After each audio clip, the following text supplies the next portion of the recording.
So, how are your books coming? Great. The cover says, all about me.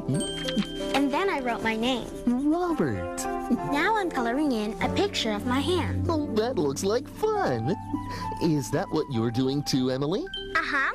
First I put my hand on the paper, then I draw around all my fingers. Oh, let's see. 1, 2, 3, 4, 5.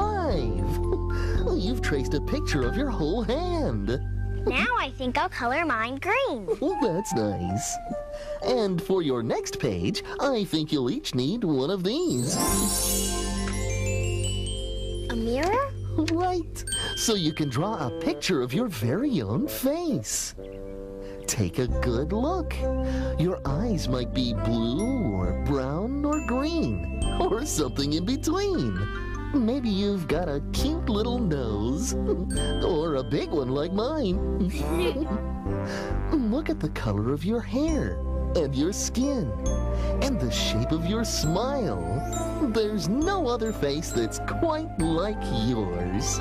Barney, there are markers and paper on the easel if you'd like to draw a picture too. Oh, I think I will. Now, whose face should I draw?